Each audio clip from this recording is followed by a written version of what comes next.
اللهم لك الحمد حمد الشاكرين لك على مسابهم الحمد لله على عزيم رزيجته اللهم ارزقنا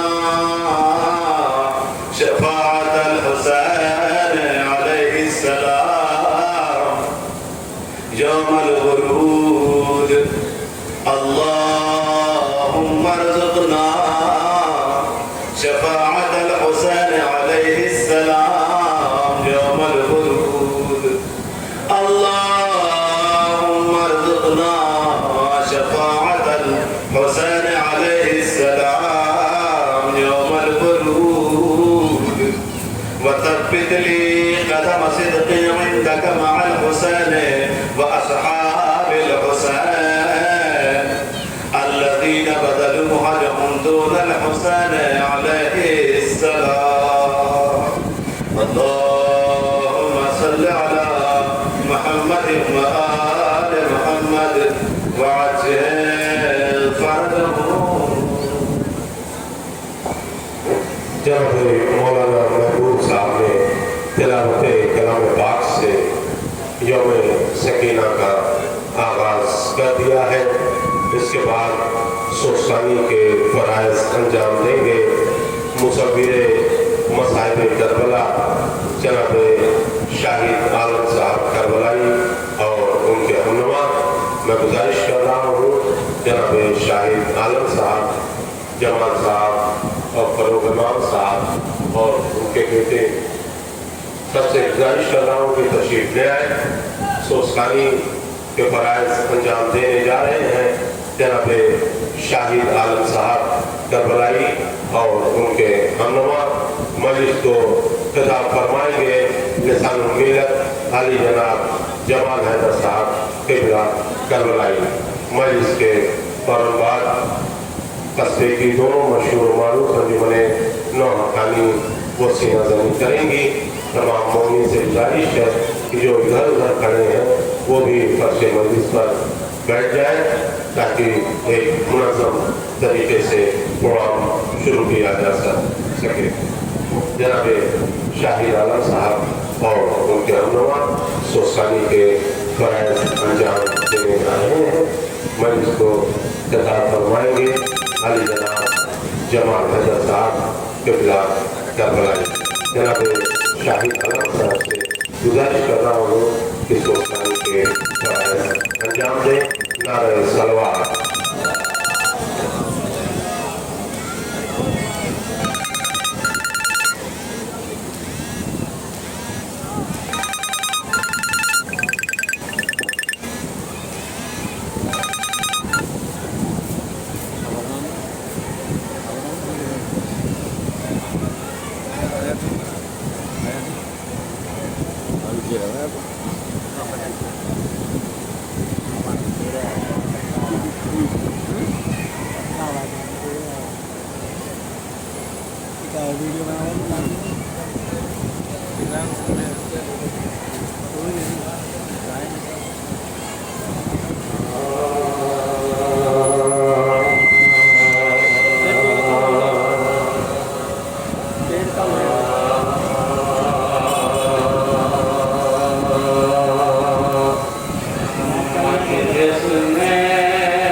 سکینہ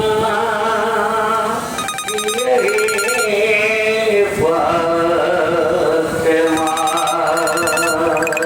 یہی ہے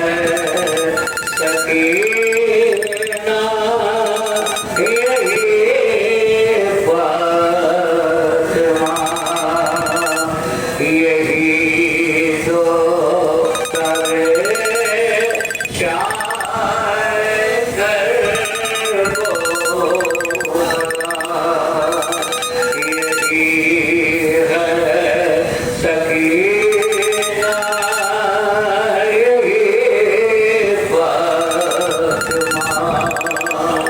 یہ بابا کے سینے کے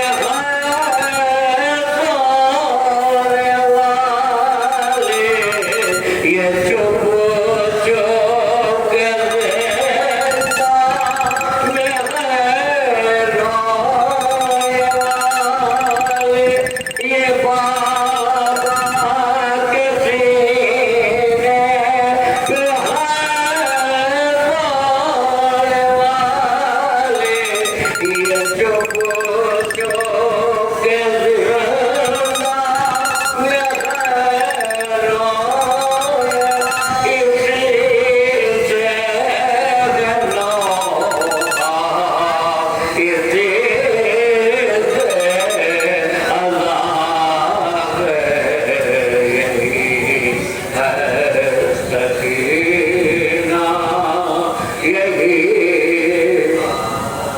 مدینے سے نکلی بھرے گھر کے ہمراہ مگر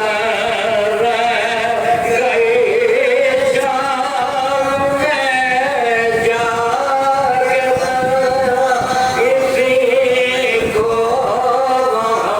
وہاں جا کے رہنا پڑا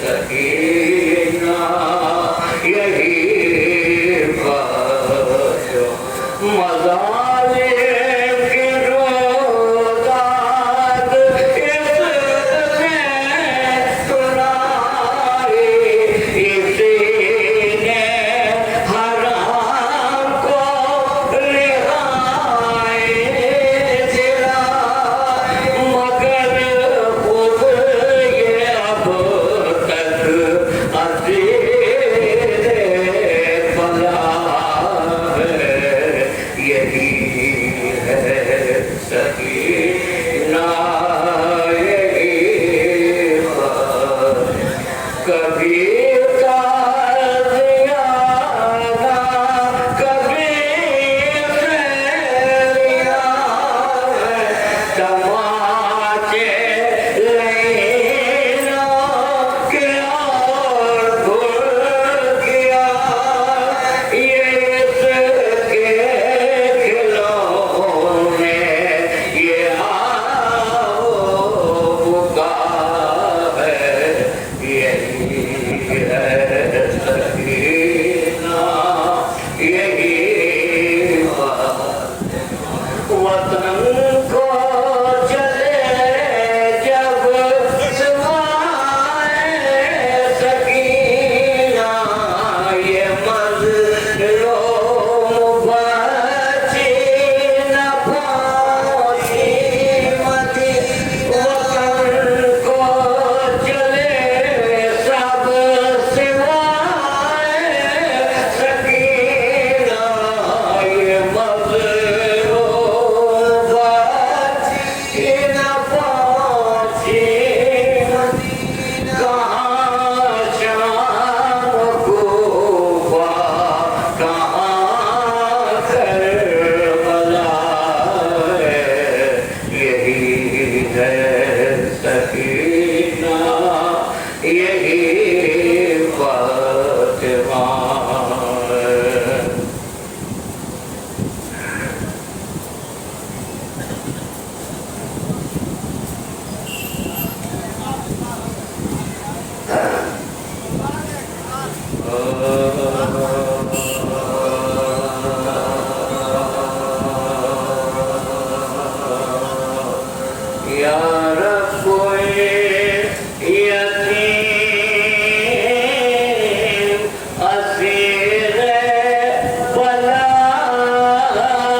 سن کیا کرو اے میری گول جینے سے دل چاہتے جو دنیا اماں کو اپنی جوڑ کے پہنچی بہشت میں یا رب کوئی یتیم اسیر ولا نہ ہو۔ جناب شاہد عالم صاحب کربلائی اور ان کے ہمنوا سوچتانی کے فرائض انجام دے رہے تھے۔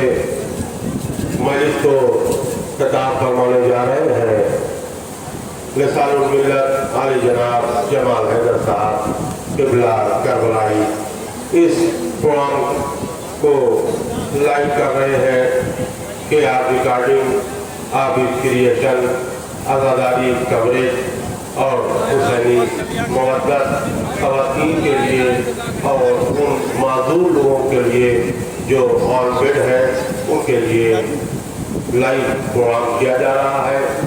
جو لوگ یہاں آ سکتے ہیں ان کے لیے یہ لائیو نہیں ہے۔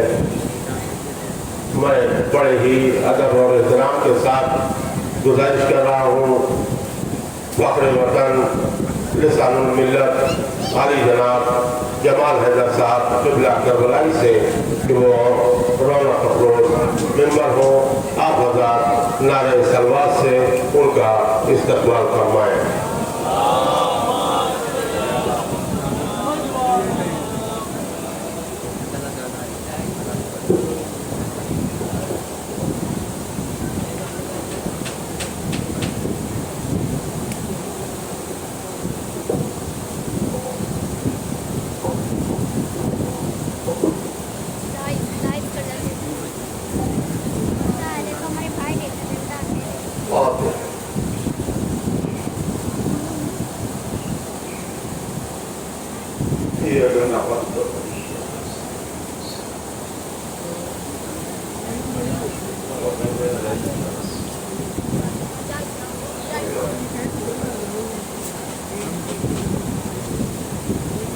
أعوذ بالله من الشيطان الرجيم بسم الله الرحمن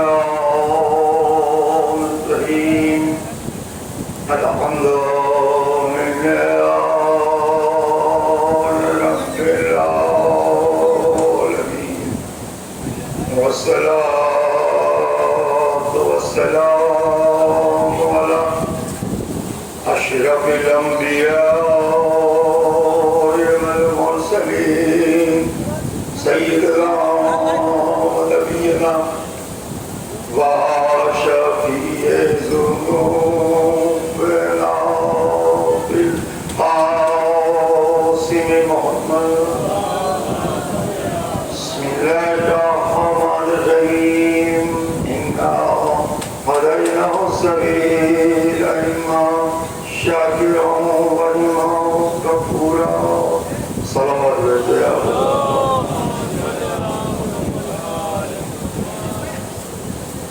لگامی تاریخی اعتبار سے منعقد یہ مخصوص مجلس اعزا جو یاد سکینہ کے حوالے سے آپ کے بیچ یوم سکینہ کے حوالے سے آپ کے بیچ مسلسل رواں ہے، جس حد تک بھی مومن شرکت ہو۔ اسی مجلس کے سلسلے میں اس وقت آپ کے بیچ اس آیہ کریمہ کے بھروسے اور سہارے اس میں اللہ سبیل ہدایت کا اعلان اور انتظام کر رہا ہے۔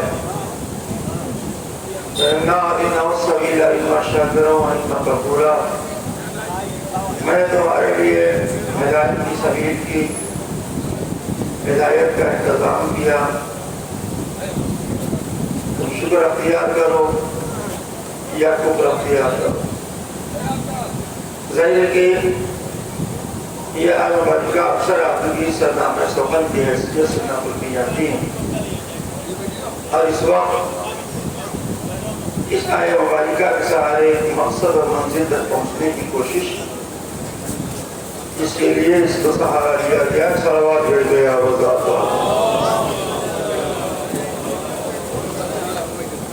تو علیہ میں کہا تھا کہ ظاہر کی ایک نظام ہدایت ہے قدرت کی جانب سے، اور اس نظام ہدایت کو قبول کرنا اور آپ کی نگاہ میں شکر ہے، اس نظام حیات سے بغاوت کرنا اور آن کی روشنی میں کفر ہے. ظاہر کہ یہ معاملہ کتاب اللہ کا ہے اور آیات الہیہ ہے. اب ان سارے اشارات قرآنی کو تاریخ سے، روایت سے، سیرت معصوم سے، اس لیے کہ اگر آپ خود کہیں مثلا جیسے آپ کو کہہ دیا گیا کہ لفظی ہے کافر ہے تو کسی کو کچھ کہہ دینا یہ کوئی بڑی بات نہیں. کہنے والا دیوانگی کی منزل میں ہے یا عقل مندی کی منزل میں ہے. ہمیشہ کہنے والے کو سن کر کہی ہوئی باتوں کے اثرات کو لیا جاتا ہے. مثلا اگر قرآن نے کہا ان الدین عند اللہ الاسلام، تو اب دین پہ مسلمانوں کے بیچ میں کوئی بحث ہونی نہیں چاہیے. اس لیے کائنات کا سب سے سپریم پاور اللہ کی ذات، اس نے تصدیق کر دیا کہ یہی دین ہے، بس اور کچھ نہیں، ایک ہی دین ہے اللہ کے نزدیک.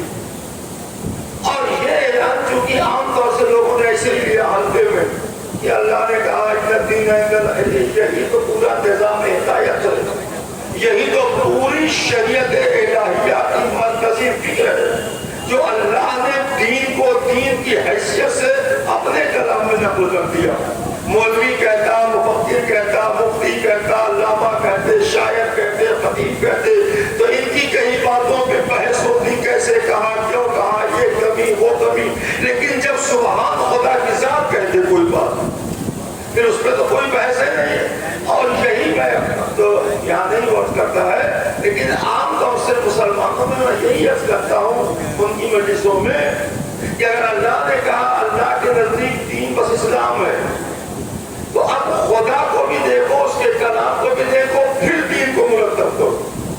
اس لیے کہ اللہ ہے عادل، تو جس دین کو اس نے دین کہا ہے اس دین میں ظلم نہیں ہو سکتا.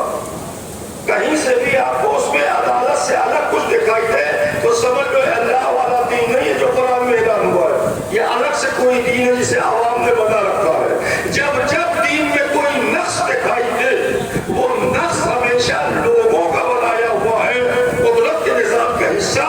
نقص اس لیے نہیں ہو سکتا کہ اللہ نقص کو برداشت ہی نہیں کرتا. ایک جملہ حدیث قدسی کا آپ سنتے ہیں کہ رب الجمیل حب الجمال، وہ خود حسین ہے اور حسین کو پسند کرتا ہے. جب وہ حسین ہے اور حسین کو پسند کرتا ہے تو کبھی اس کے نظام کا حصہ بن ہی نہیں سکتا. ظلم کبھی نظام الہی کا حصہ بن ہی نہیں سکتا. اب اس پہ سمجھنے میں کیا بات ہے؟ اگر آپ کو کہیں اسلام میں ظلم دکھائی دے، ظالم دکھائی دے، تو سمجھ لو یہ اسلام نہیں ہے، یہ مسلمان نہیں ہے، یہ کچھ اور ہے جو اپنے طور پہ قائم کیا گیا. ایسے ہی اگر اللہ نے کہا کہ اِنَّا هَدَيْنَاهُ السَّبِيلَ إِمَّا شَاكِرًا وَإِمَّا كَفُورًا، تو اللہ کہہ رہا ہے نا، اسے کہنا چاہیے شکر اختیار کرو یا منافق بن جاؤ، شکر اختیار کرو یا بدعمل اور بد کردار اور بدعقیدہ ہو جاؤ. لیکن اس نے شکر کے مقابل میں کفر کے لفظ کا استعمال کیا اللہ نے. اِمَّا شَاكِرًا وَإِمَّا كَفُورًا، یا شکر گزار رہو گے یا کفر کی منزلوں میں چلے جاؤ. اب ظاہر ہے کہ کسی مسلمان کو کافر تو کہا نہیں جا سکتا، یا بڑی آسانی سے کافر کہہ دے، اس لیے کہ اور مسلمانوں کی طرح ہم نہ دیوانے ہیں نہ بد اخلاق ہیں. وہ اگر رافضی اور کافر کہے اسے کیا لینا دینا. جس بات کا ایک اسلام میں نہیں ہے، اسلام میں اصول کی بات ہے. اگر آپ کو کہا گیا تو آپ بھی نہیں کہہ سکتے، اس لیے کہ آپ کو ظاہر پر یقین کرنے کا حکم دیا گیا. کہ کوئی کلمہ پڑھے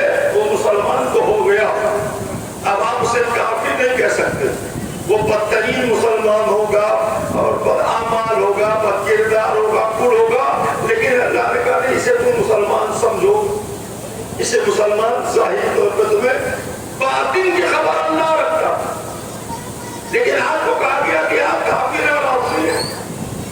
جس دنیا سے بھی کہا گیا ہو، دنیا تمہیں نہیں جانتا، اس لیے کوئی ایسی دنیا ہے نہیں اسلامی معاملات میں جس پہ آپ کو، ہاں جب رسول کسی کو کہے تو سمجھ لیجیے کہ اللہ نے اسے کافر کہہ دیا۔ نبی کچھ بیان دے دے تو من جانب اللہ ہوتا ہے، معصوم اپنے زمانے میں الہی نظام کا ترجمان ہوتا ہے، پروکتا جسے آپ کہتے ہیں ہندی میں، کہ وہ جو کہتا ہے وہ اس کی طرف سے کہتا ہے، جو کہے گا وہ اللہ کی طرف سے بیان اس کا ہوگا، اپنا ذاتی بیان نہیں ہوگا۔ ایک بار بہت پہلے لوگوں میں بحث میں بات الجھ گئی تھی، تو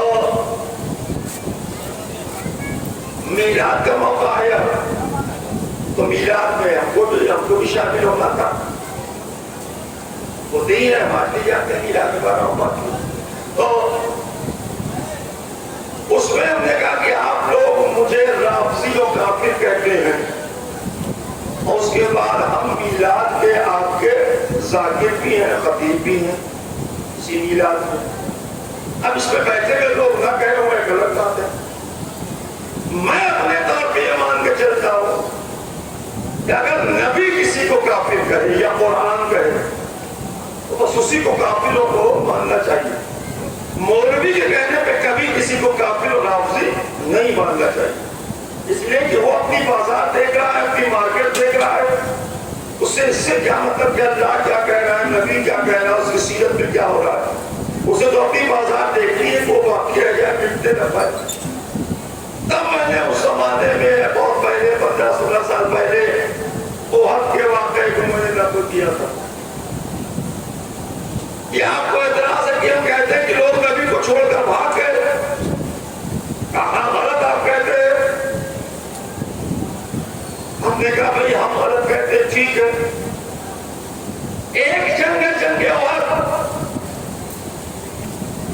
اور پہلے مجھے جنگ احد میں جانے والوں کی فہرست دے دیجیے، پھر میں بتاؤں گا کون کون بھاگا اس میں سے۔ کا فہرست کا ہے، کبھی فہرست ہوگی نہ، کیوں نہیں ہوگی؟ جنگ احد میں جو لوگ گئے شہید ہونے، ان کی فہرست یہ ارے مختصر سے مسلمانوں کی جماعت تھی، تھوڑے سے لوگ تھے، ابتدائی دور تھا اسلام کا، اور جب وہ جماعت جلد ہونے لگا، آپ بتا دیجئے کہ احد میں کتنے لوگ گئے؟ کہا جو بھی گئے، ہم نے کہا کچھ صحابی رسول تھے کہ نہیں، اور میں رسول اختیار کیے ہوئے لوگ تھے کہ نہیں اس میں؟ کہا بالکل رہے ہوں گے، جنگ میں رسول جائیں گے، ان کے پاس بیٹھنے والے لوگ نہیں جائیں گے۔ کہا چلیے نہیں مان لیجیے کہ گئے، اب آپ کہہ رہے ہیں کہ آپ کہہ رہے ہیں کہ سب بھاگ گئے، آپ کیوں کہتے ہیں؟ کہا اب جا کے رسول سے پوچھئے اسی میدان میں، رسول جس کو کہے وہ مان لیجیے، ہم نہیں کچھ کہتے، ہم سے کیا مانا، ہم کچھ نہیں کہیں گے، رسول بتائیں گے کون بھاگا کون نہیں۔ کہاں بتائے؟ کہا محدث دہلوی کے وہاں دیکھ لو، اور ساری کتب پہ دیکھ لو، نبی جس سے کہے کہ بھاگ گئے اسے مانیں گے، کہاں مانوں گا؟ کہا جب علی نے نشیب سے نبی زخمی نبی کو اٹھایا، اور جیسے ہی اٹھایا ویسے شکریہ ادا نہ کرنے کی جگہ پر خلق عظیم پر فائز رسول کہہ رہا ہے کہ یا علی جب سب بھاگے تو تم کیوں نہ بھاگے؟ اب نبی سے پوچھو، سب میں کچھ لوگ بچ گئے، اس سب میں سب چلے گئے، اب نبی کا بیان ہے کہ سب بھاگ گئے، میں نہیں کہہ سکتا سوائے علی کے کوئی بچا ہی نہیں۔ اور جواب علی کا آتا ایسا ہوا کہ جب کہا سب بھاگے تو آپ کیوں نہیں بھاگے؟ کہا کیا ایمان کے بعد کفر اختیار کر لے گا؟ نبی نے روکا بھی نہیں کہ کافر نہ کہیے، منافق کہیے، دھوکے باز کہیے، فریب دینے والا کہیے، مسلمان کافر کیوں آپ کہہ رہے ہیں؟ نبی خاموش ہو گئے، علی بول کر آگے بڑھ گئے، قدرت کو بڑا اچھا لگا علی کی زبان سے نکلے ہوئے لفظ کافر، اور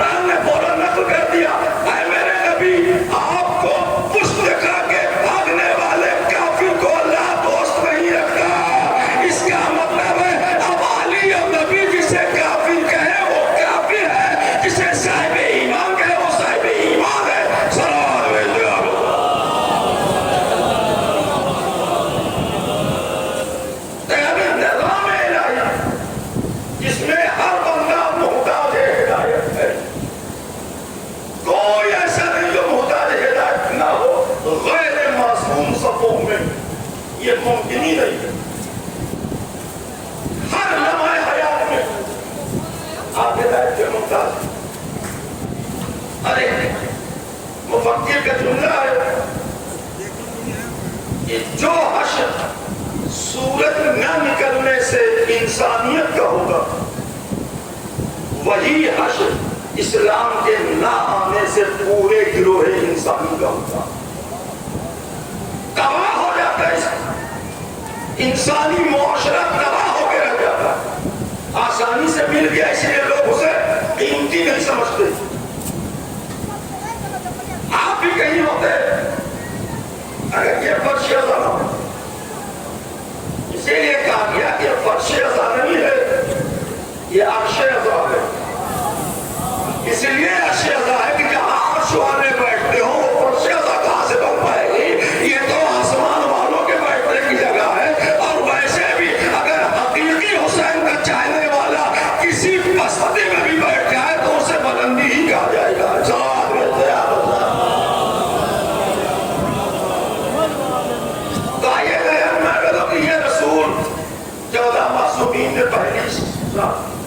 رسول خدا کی جو ہدایت کے ذمہ دار ہے اللہ کی جانب سے جس انداز سے بھی آپ ہدایت.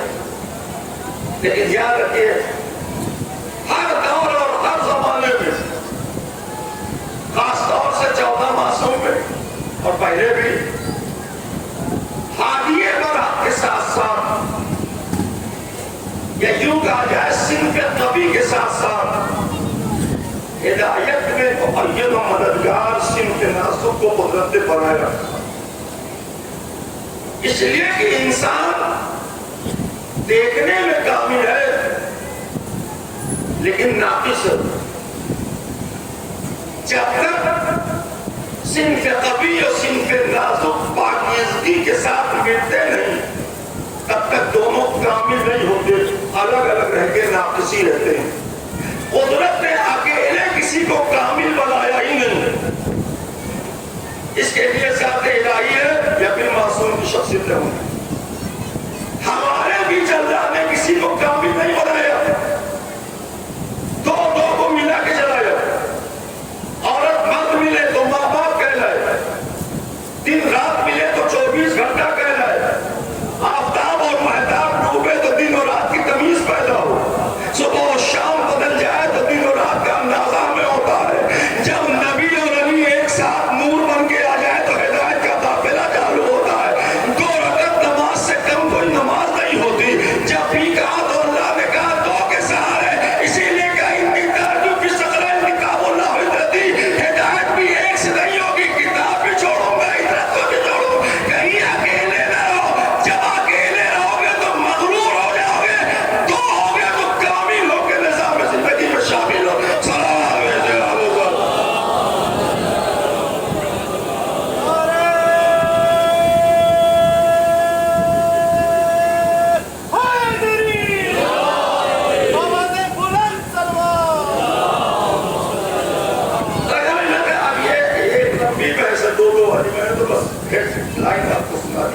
اب آپ کو دیکھ لیجیے گا اپنے مادی وجود میں بھی اور روحانی وجود میں. کہیں کوئی چیز اکیلی نہیں آپ. 2 کان 2 آنکھ 2 ناک کے سوراخ 2 ہونٹ اور 2 دانت نیچے اوپر کا 2 ہاتھ 2 پیر. سننے میں بھی آپ کو وہی 2 کی ضرورت. دیکھنے میں بھی 2 کی ضرورت. اب ناپیتی ہو جائے وہ غلط بات. لیکن قدرت نے تو یہی بتایا.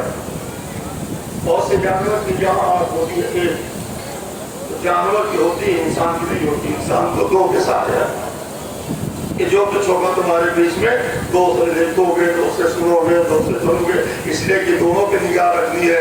قدرت پہ بھی رکھنی ہے اور قرآن پہ بھی نگاہ رکھنی ہے.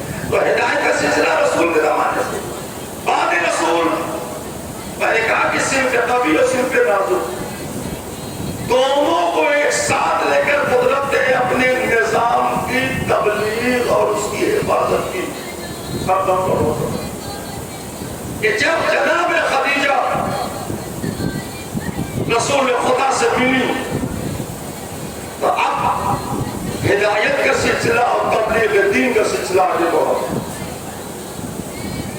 اس طرح بڑھا کہ آج بھی اگر خدیجہ کی زندگی کو کسی زمانے میں سے نکال دیا جائے اسلام، تو اسلام مکے کی سرزمین پہ ٹھہرا تو رہے گا، 2024 کے سرحدوں میں داخل نہیں ہو سکتا، وہی رک جائے گا، اس لیے کہ کوئی مسلمان ہوگا نہیں۔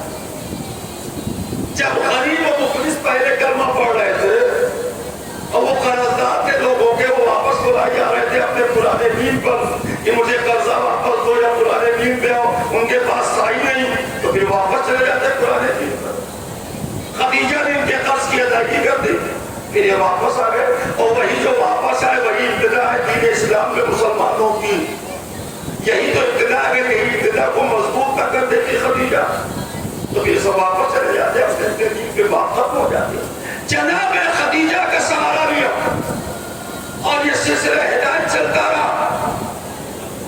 بعد جناب خدیجہ جب ہدایت اور ہادی کا سلسلہ مولا علی تک آیا تو مولا علی کے ساتھ ایک ایسی شخصیت کی وابستگی ہوئی کہ جہاں سلسلہ عصمت میں اکلوتا پن دکھائی دیا، کہ جہاں دونوں کے دونوں معصوم اور معصومہ، جو کسی معصوم نبی یا کسی معصوم امام کے وہاں نہیں ملا، کہ معصوم امام بھی ہو تو معصومہ بیوی بھی ہو، بس ایک ذات مولا علی، ایک ذات فاطمہ زہرا، اور ہر جگہ نبی معصوم، غیر معصوم عورت، امامت میں سارے معصوم امام، ان کی شریک شریک حیات سب غیر معصوم۔ ایک سلسلہ یہی آگے ملا کہ ادھر سے خدیجہ کی بیٹی، ادھر سے ابو طالب کا بیٹا، اور دونوں چونکہ نبوت اور رسالت کے مددگار اور ناصر رہے، تو اللہ نے ان دونوں شخصیتوں کے اپنے نبی کی کفالت اور نصرت کے سلسلے میں جو تحفہ دیا، اسی تحفے ابو طالب کو علی کہتے ہیں اور خدیجہ کے تحفے کو فاطمہ زہرا کہتے ہیں۔ تو اب تحفہ اگر اللہ دے تو پھر غیر معصوم کیوں دے؟ دونوں کو معصوم تحفہ دیا۔ اسی لیے آپ سنتے ہیں کہ کسی معصوم نبی یا امام کو دو بیٹے معصوم نہیں ہوئے، سوائے فاطمہ زہرا اور مولا علی کے دو بیٹے ہوئے، دونوں معصوم۔ ایک فاطمہ کو تحفہ حسین کی شکل میں، ایک علی کو تحفہ حسن کی شکل میں، کہ جب دونوں معصوم تو دونوں بیٹے معصوم ہوں گے۔ صلوات بھیجے آپ۔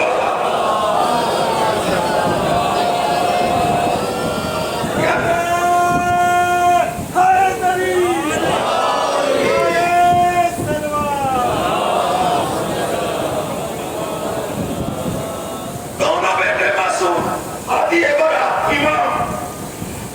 اسی کے چلتے نظام امامت میں ایک نیا موڑ آیا کہ باپ کے بعد باپ کے بعد بیٹا، بیٹے کے بعد پھر بیٹا، بیٹے کے بعد پھر بیٹا، لیکن پہلی امامت کا رخ مڑ گیا بیٹے کی طرف، اور دوسری امامت کے بعد رخ مڑ گیا بھائی کی طرف۔ پھر امامت میں یہ مسئلہ نہیں آیا کہ کوئی بھائی بھی امام ہو، ایک یہی موقع تھا حسن اور حسین کے بیچ میں، یہ بیٹا امام نہیں ہوگا بلکہ بھائی امام ہوگا۔ کیوں؟ اس لیے کہ جب دونوں معصوم ہیں تو منصب تو ملے گا یہ اللہ کی جانب سے۔ اب یہ ایک الگ معاملہ جو میں نے عرض کیا کئی مجلسوں میں کہ پھر قدرت نے اپنی حکمت سے حسنین کی امامت کو ایک کر دیا۔ یہ بھائی کی شکل میں الگ ہو گئے تھے، اور پھر حسن کی اولاد شامل نہیں ہوئی امامت میں، حسین کی اولادیں امام ہوتی چلی گئی، تو کیوں نہ حسین کے بعد حسن اور حسین دونوں کو ایک جگہ پہ لایا جائے۔ جب دونوں پہ ایک کیا اللہ نے تو کیسے؟ امام حسن کی بیٹی کی شادی حضرت امام حسین کے بیٹے سید سجاد سے ہو گئی، ادھر امام حسن کی امامت کا شرکت فاطمہ بنت حسن سے ہوئی، ادھر علی بن الحسین سے شرکت امام حسین سے ہوئی، پھر بیٹی اور بیٹے حسن اور حسین کے مل کر پانچویں امام سے جب امامت چلی تو اس میں حسن کی بھی شرکت ہے، حسین کی بھی شرکت ہے، پھر امامت ایک جگہ حسنین کی شکل اختیار کر گئی۔ صلوات بھیجے آپ۔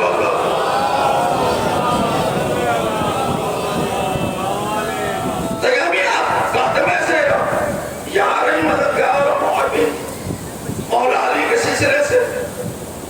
جب اس کے آگے گفتگو چلے تو کیا ہوگا؟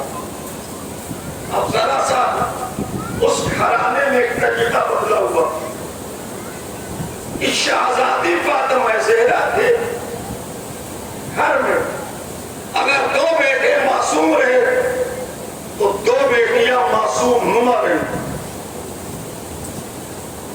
جس میں نمایاں طور پر ذکر ہوتا ہے جناب زینب کا، جناب زینب کبریٰ، جسے نبی نے اپنے ہی زمانے میں کہا تھا جبکہ جناب زینب 5 سال کی تھی ان کی عمر میں، اس کے بعد آپ پتہ کر گئے جناب رسول خدا نے 55 میں جناب زینب کو لقب دیا تھا ثانیہ خدیجہ، جو لقب بہت عام نہیں ہوا آپ کے بیچ میں، کر کے پڑھا گیا یا کب کے پڑھا گیا یا پڑھا ہی نہیں گیا۔ ثانیہ خدیجہ کا اب اس کے جتنی بھی آپ اس کے احکام میں جائیں، اس کو تفسیر میں جائیں، اس کو محسوس کریں کہ کیوں کہا نبی نے۔ مولا علی نے کہا کہ اگر عبداللہ نہ ہوتا تو میری زینب کا کوئی کفو نہیں ہوتا۔ اب لفظ کو لے کے جائیے اور دیکھیے تاریخ میں اس کو پھیلائیے، سیرت جناب عبداللہ پڑھیے، سیرت جناب زینب پڑھیے، اور پھر دیکھیے ان میں کیا تقابل کیسا معاملہ ہے کہ وہ لفظ استعمال ہو گیا جو فاطمہ زہرا اور مولا علی کے بیچ میں ہوا تھا۔ جناب زینب تو ثانیہ خدیجہ کا رسول خدا، جب جعفر طیار کے وفات ہو گئی، چھوٹے سے عبداللہ تھے، رسول خدا آئے، گلے سے لگایا، سر پہ ہاتھ پھیرا، اور اس کے بعد عبداللہ کی خواہش کو معلوم کیا کہ آپ یہ بتائیے کہ آپ کیا کرنا چاہیں۔ جناب عبداللہ نے کہا میں تجارت کرنا چاہوں۔ رسول خدا نے شاباش کہا کہ عبداللہ تمہیں تجارت پسند کیا، یہ مجھے بھی اچھا لگا۔ کیسی تجارت کی ہے حضرت عبداللہ نے؟ کہ تجارت تمہیں بڑے پیمانے پہ ہوئی کہ آپ اس تجارت کا اندازہ نہیں لگا سکتے، جس کے چلتے جناب عبداللہ کے پاس مدینے سے شام تک کی جو آراضی تھی، شام کی اصل زمیندار جناب زینب و جناب عبداللہ، وہاں سے آپ کے خزانے دولت آتی تھی، زراعت سے نکل کر اناج آتے تھے، شام سے آپ کے اناج آتے تھے، اشیاء آتی تھی اونٹوں پہ لگ کر، جب آتی تھی تو جناب زینب شام کو رات میں بلا کے خواتین کو جو مستحق تھی انہیں وہ اشیاء نصب کر دیتی تھی، انہیں تقسیم کر دیتی تھی۔ جب یہ عمل جناب زینب کا ملا تب سمجھ میں آیا کہ رسول نے کیوں کہا تھا کہ ثانیہ خدیجہ ہے، اس لیے کہ خدیجہ نے بھی دولت سے مدد کی، زینب نے بھی دولت سے مدد کی۔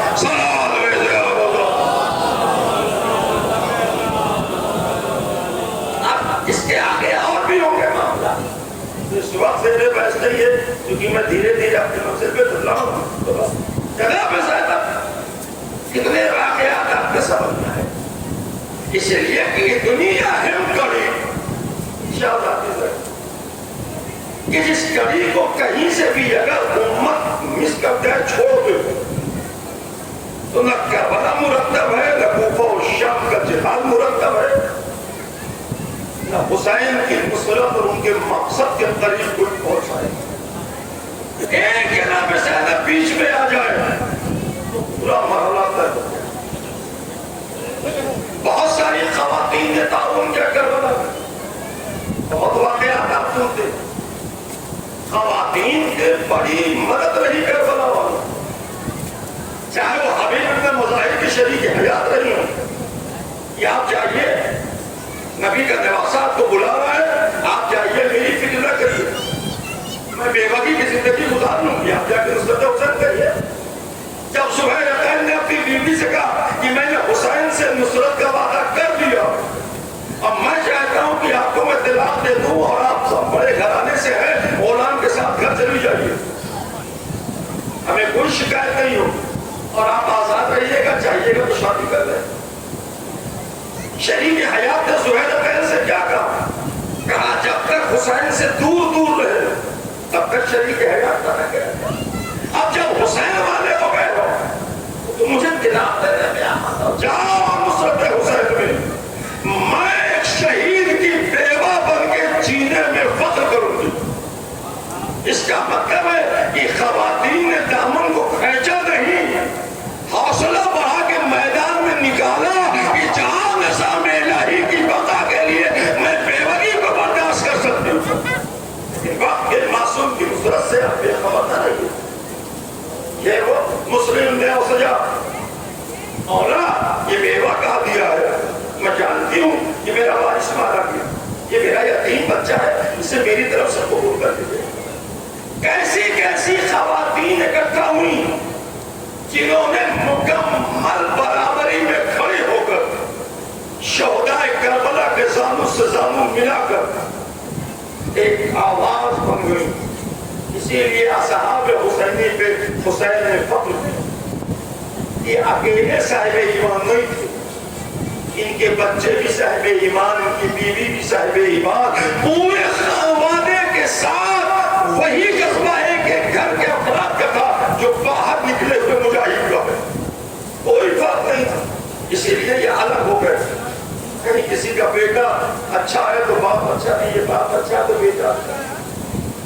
یہ خواتین کا سلسلہ ہے۔ اب اس منزل میں آپ دیکھیں اتنی خواتین پاکیزہ ذہن رکھنے والی تھیں واقعہ کربلا سے منسلک، اس کے بعد بھی آپ نے امام حسین علیہ السلام سے متعلق جو بحث سنی، جو گفتگو کربلا کے حالات، ایک سوال بھیجتے ہیں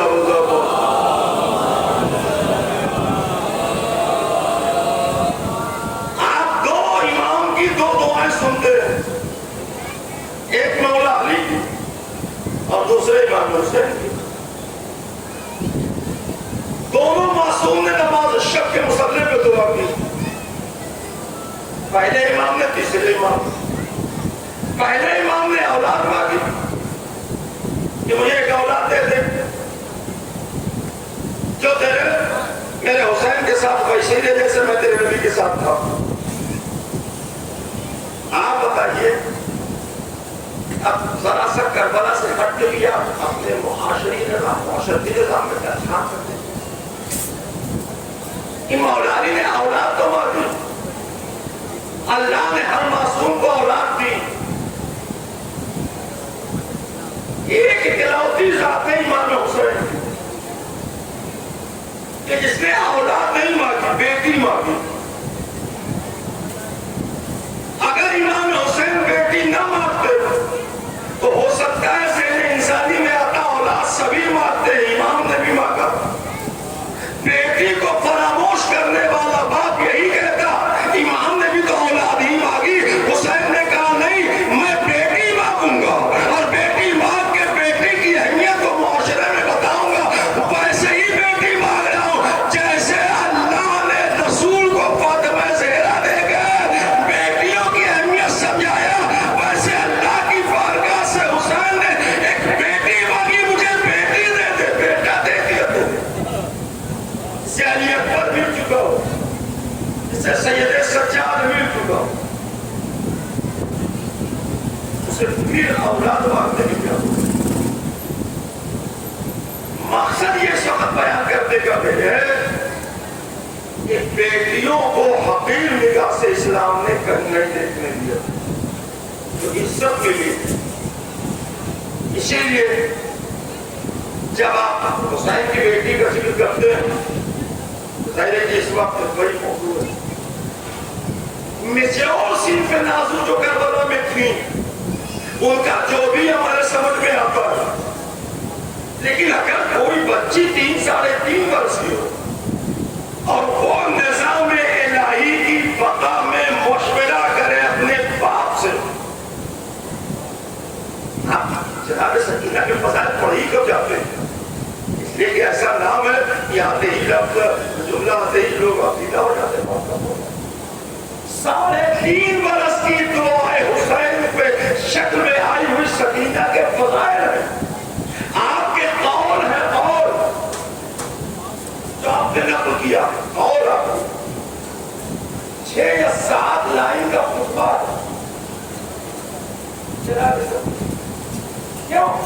اس لیے کہ یہ ہے حسین کی دعا کا نتیجہ. یہ کوئی حادثاتی بچی نہیں ہے کہ پیدا ہو گئی تو پیدا ہو گئی. حسین جیسی شخصیت مانگا ہے وہ حسین جو سارے نظام الہیہ کی بقا کی ضمانت اکلوتی ذات بنا ہوا ہے. آپ بھی کہنا جس نے 1,24,000 انبیاء کی محنتوں کو بچایا, جس نے توحید کے بچے کو کربلا کی سرزمین پر بلند کیا, جس نے اپنی حکمت عملی سے ایسا واقعہ مرتب کیا کربلا کی شکل میں کہ جتنا یہ پرانا ہوتا جاتا ہے وہ کئی لوگوں کو بیدار کر کے دل و دماغ پہ چھاتا جا رہا ہے. جتنا اثر آج سے 200 سال پہلے کربلا کا تھا, اس کا کئی گنا اثر آج 2024 میں دکھائی دے رہا. اس کا اور اثر اگلے سال ہوگا, 100 سال کے بعد اور زیادہ اثر ہوگا. جب ابھی آپ کہتے ہیں کہ سب حسین حسین کرنے لگے جبکہ نہیں کرنے لگے, دیکھنے میں لگتا ہے کہ سب حسین حسین کریں گے ایک دن. اس لیے کہ جو سین انسانی میں فکروں میں عمل خیر آتا ہے وہ عمل وجود میں آ کے رہتا ہے.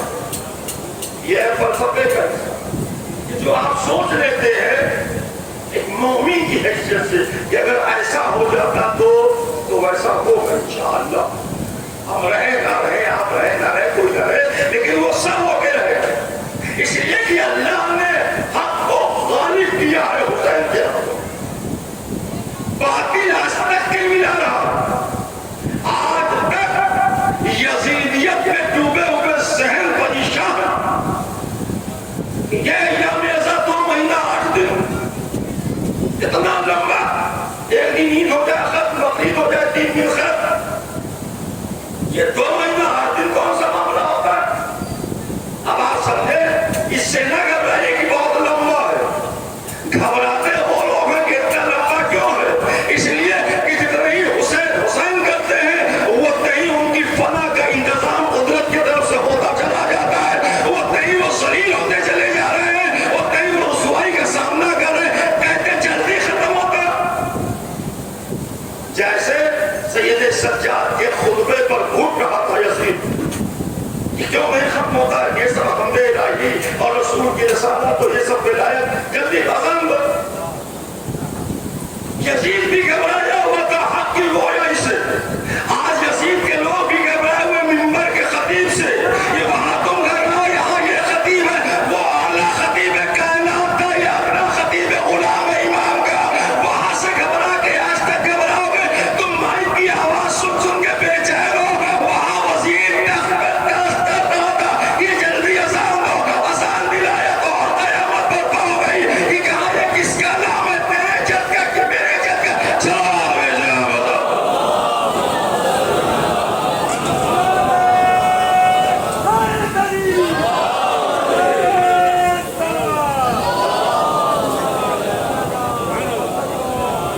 کبھی آپ سمجھیں کہ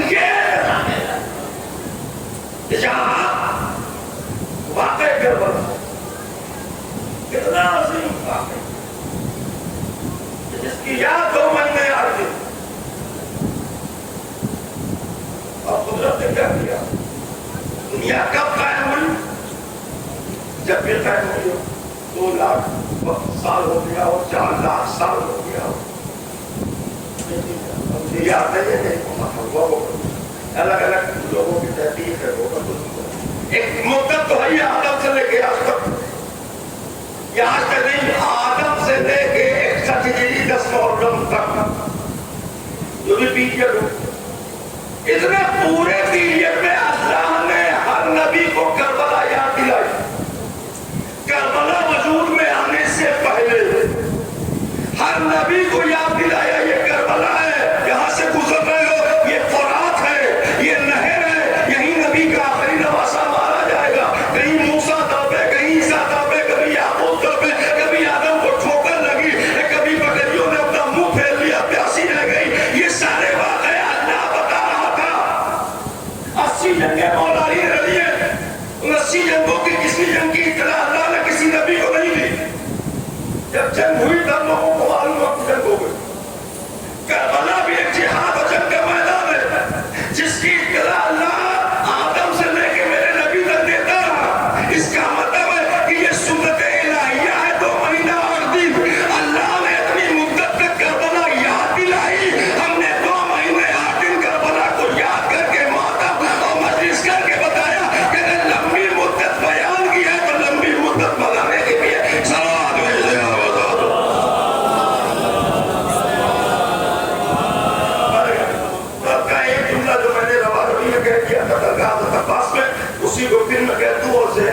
لیے کہ آسان نہیں ہے آج کے دور میں منبر پر آنے والے کو پرکھ پانا، بہت مشکل کر دیا لوگوں نے۔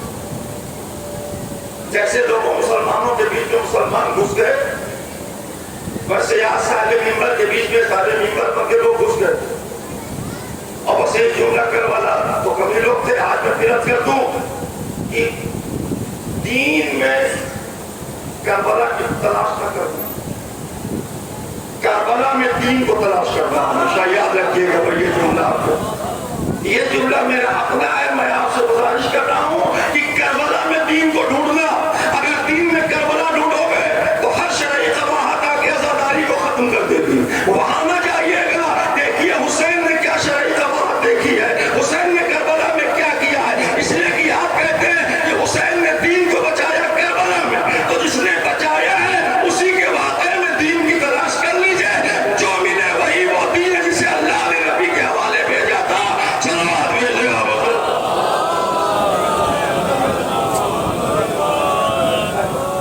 اب یہ کربلا، اور اسی کربلا کے لیے وقت کے معصوم امام نے کہا بار الہ مجھے ایک بیٹی دے دے۔ وجہ علی نے بھی بتائی، وجہ امام حسین نے بھی بتائی، دونوں معصوم نے وجہ بتائی، لیکن بغیر وجہ کے بے مقصد ہوتی دو۔ مولا علی نے کہا ایک مجھے اولاد دے دے، ویسے رہوں رہے میرے حسین کے ساتھ جیسے میں تیرے نبی کے ساتھ۔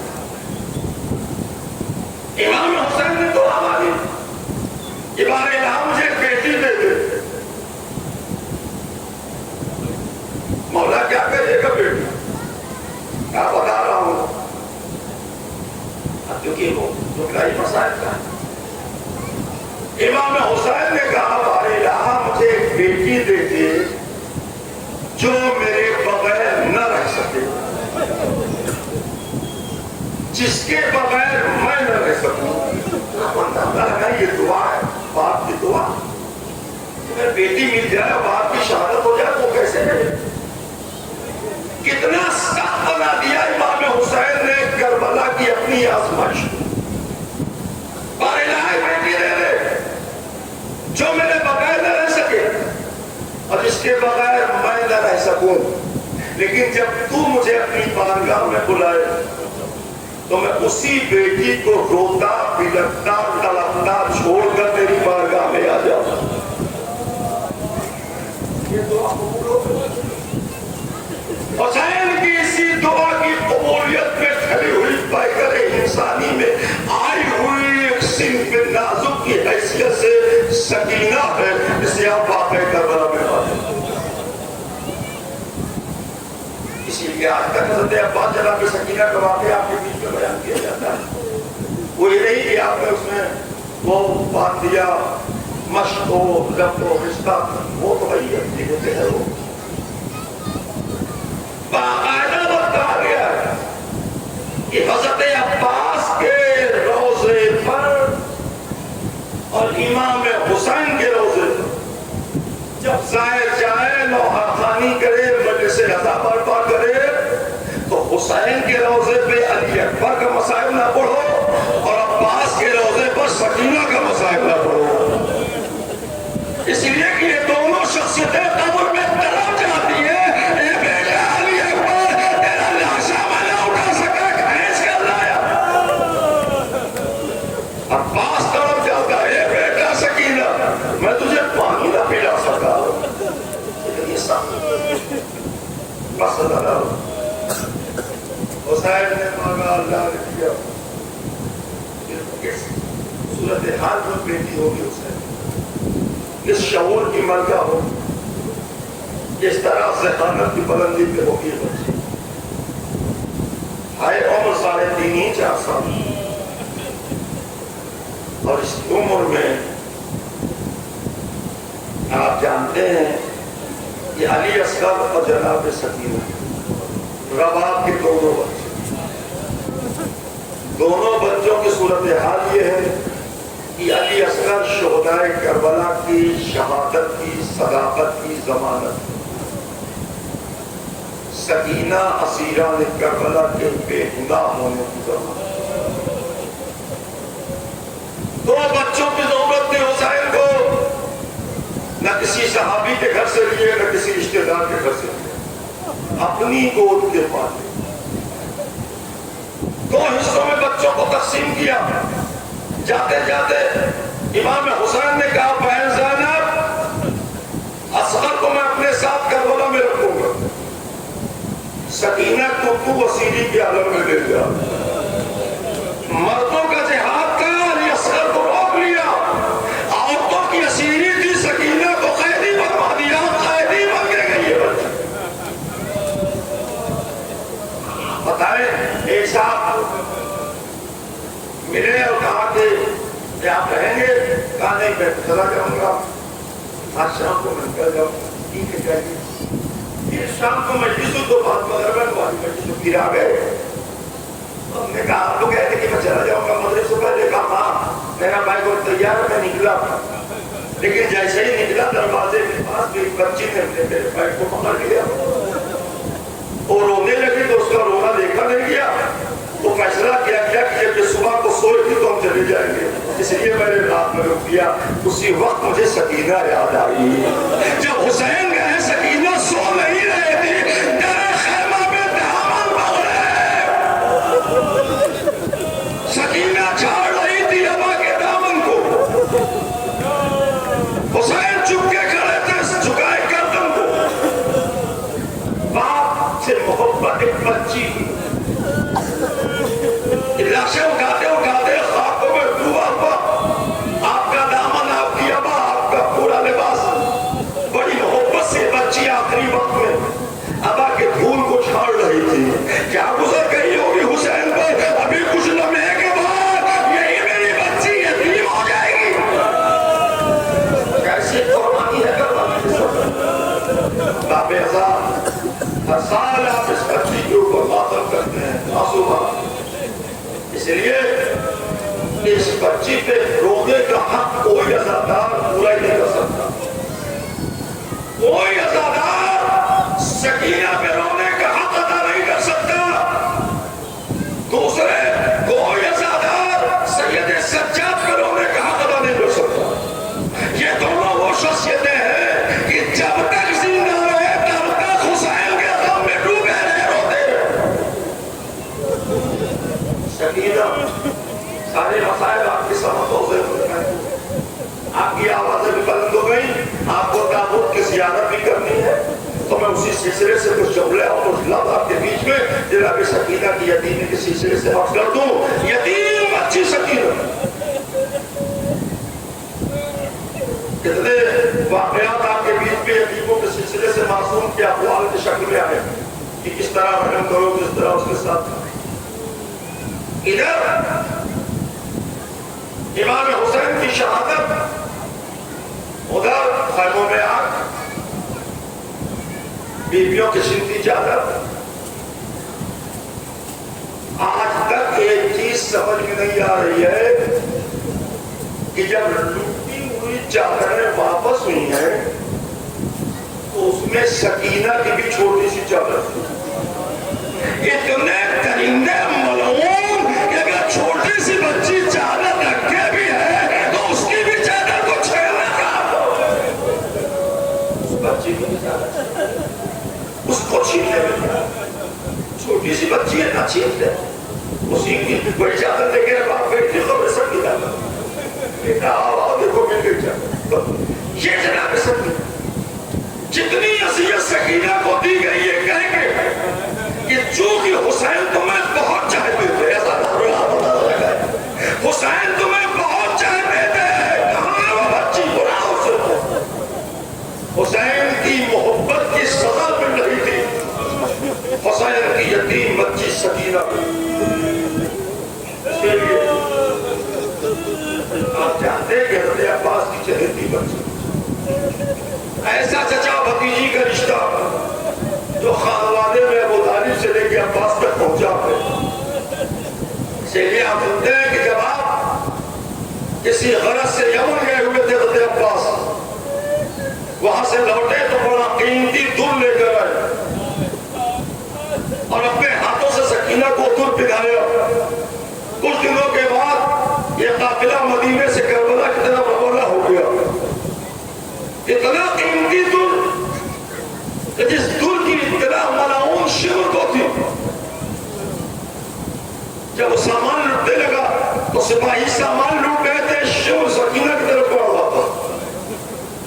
سکینہ نے کہا کیا ہوا؟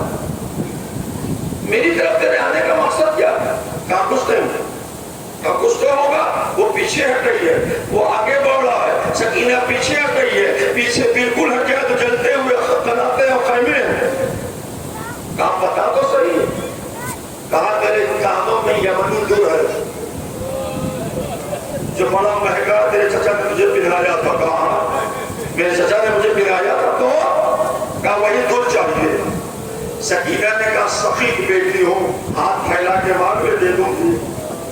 اچھا تو دے دے گی؟ کہا دے دوں، کہا دے دو۔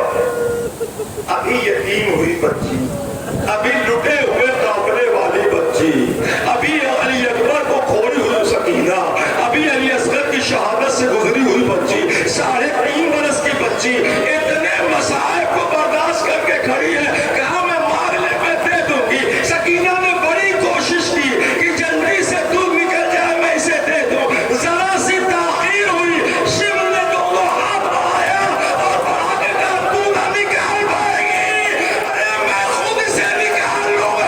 ایسے دودھ کو کہہ جا لوہے پھٹ گئی، لہو جاری ہوا۔ سکینہ نے فرار کے رک کیا، اے چچا عباس، اگر شمر کو اتارنا تھا تو آپ نے مجھے پہنایا کیوں؟ عباس کا لاشا دے دو۔ اے بیٹا سکینہ، ہاتھ کٹ گئے، بازو ختم ہو گئے۔ اتنے مزہ لیا سب بے عذاب آپ نے کیا کر چکے اس بچی پر جو گھٹ گھٹ کر روئی ہے رات میں اندھیرے میں۔ جیسے ان کو بے تنہا مانا گیا اس لیے کہ حسین بہت چاہتے ہیں۔ آپ ہماری میں جلوس دیکھتے ہیں، اونٹ آپ کے وہاں آتے رہتے ہیں جلوس کے سلسلے سے۔ اونٹ کے اٹھنے اور بیٹھنے کا طریقہ دیکھیے، آپ پڑھ کر کے سوچ لیجیے اسی وقت کہ جب اونٹ اٹھتا تو پہلے آگے جھکتا، پھر پیچھے ہوتا، پھر آگے ہو کے پھر کھڑا ہوتا۔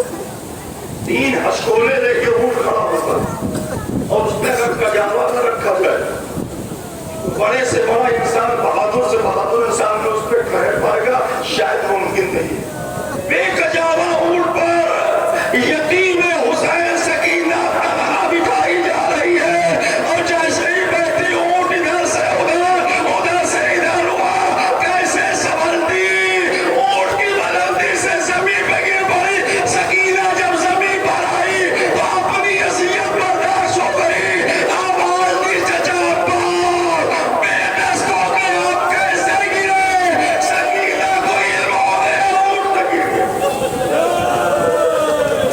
اس کے بعد بھی ظالموں نے چھوڑا نہیں، اس کے بعد بھی اونٹ کے پشت پہ لٹا کر سکینہ کو رسیوں سے باندھا گیا۔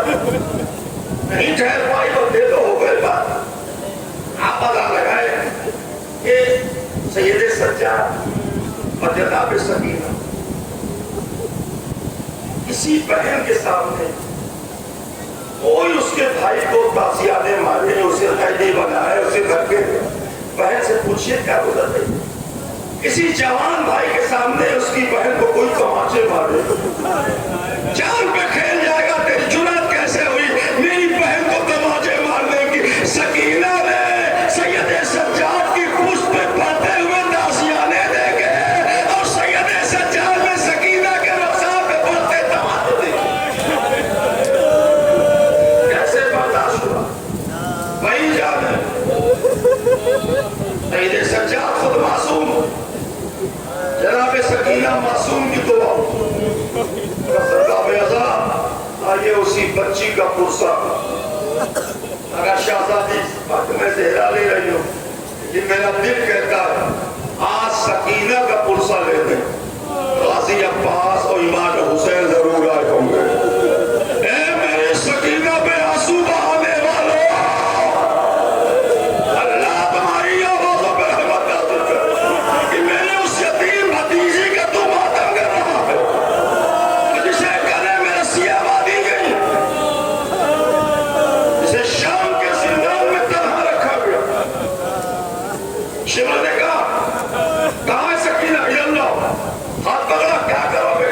کہا اسے اکیلے نیچے بیسمنٹ والے خانے میں رکھا جائے گا. کیوں؟ کہا رونے سے فرق پڑتا ہے یزید کے طرف میں رہنے والے. جب نیچے رہے گی تو شاید آواز اس کی نہ جائے یا کم جائے. جیسے ہی سکینہ کا بازو پکڑ کے شبر چلا ویسے ہی سکینہ نے کہا اے بنیا سید سجاد مت میں وہاں مارا پاؤں گے تیر سونے میں آئے مظلومی اپنی مارے کربلا. اس کے بعد واپس لانا پڑا. نہیں وہاں نہیں رہے وہی بچی. آخر میں وہ وقت آیا کہ شام کے سپاہیوں نے بڑے ترکیبیں کی کہ بچی رو رہی ہے اسے کسی طرح گھر رکھو. جب سب ختم ہو گیا تو کہا کہ ایسا ہے کہ یہ اپنے باپ کے غم میں رو رہی ہے. تو مشورہ دیا گیا یزید کو کہ اس کے باپ کا کٹا ہوا سر دے دو. ہو سکتا ہے پا کے خاموش ہو جائے بچی. دربار میں بھی مل جاتا وہاں بھی چاہا کہ مل جائے تو دے دو باپ کو اٹھا دو. آ گیا کٹا ہوا سر حسین کا. سب نے دیکھا ہوگا. سکینہ کی آغوش میں آیا. اب ایک منظر ہے جو آپ کے نگاہوں میں ہے پھر میں کرتا ہوں. کبھی وقت ہوتا تھا کہ جب حسین کے سینے پر سکینہ سوتی تھی. آج نائل خانے میں وقت آیا ہے کہ سکینہ کے سینے پر حسین کا سر رکھا ہوا. اے بابا میں آپ کے سینے پہ نہیں آپ میرے سینے پہ آ جائیں. اے بابا آپ کے بعد امام زمانہ نے زیارت نبیہ میں آواز دی سلام اس یتیم بچی پر جس کے رخسار کی رنگت کربلا سے شام تک بدلتی چلی گئی. کبھی چہرہ نیلا پڑا تو کبھی سرخ کبھی سیاہ پڑ گیا. اس لیے کہ ایک تماچا نہیں ہے بے شمار تماچے مارے گئے سکینہ. اکثر روایتوں میں کہ سکینہ گر گئی ہے زمین پہ تماچے مارنے کی وجہ سے. سینے پہ حسین کا کٹا ہوا سر رات رو چکے موسیٰ رہ چکے اور قبول کرے آپ کے آنسوؤں کو آپ کی گریہ کو. امام حسین حضرت عباس آپ کو صلہ دے اس رونے کا جناب سکینہ کو. سب رکھے ہوئے سکینہ روتے روتے فریاد کرتے کرتے خاموش ہو گئی. جناب زینب نے سمجھا کہ بچی کو نیند آ گئی. اتنے دنوں کے بعد کم سے کم سکینہ سوئی تو زینب آگے بڑھی. کہا سر حسین ہٹا دو بھیا کا سر ہٹاؤ سینے سے سو جائے. جب سو گئی ہے آئی دونوں ہاتھ سے پکڑے ہوئے سکینہ سر حسین ایسی رکھے ہوئے دونوں ہاتھ سکینہ کے دونوں ہاتھوں کو ہٹایا. جیسے ہی ہٹایا ویسے دونوں ہاتھ زمین پہ گرے. جب زمین پہ ہاتھ گرے تو سکینہ کا چہرہ زینب نے غور سے دیکھا اور دیکھ کر پھر سید سجاد کا چہرہ دیکھا. اے بیٹا میرے بھائی کی امانت.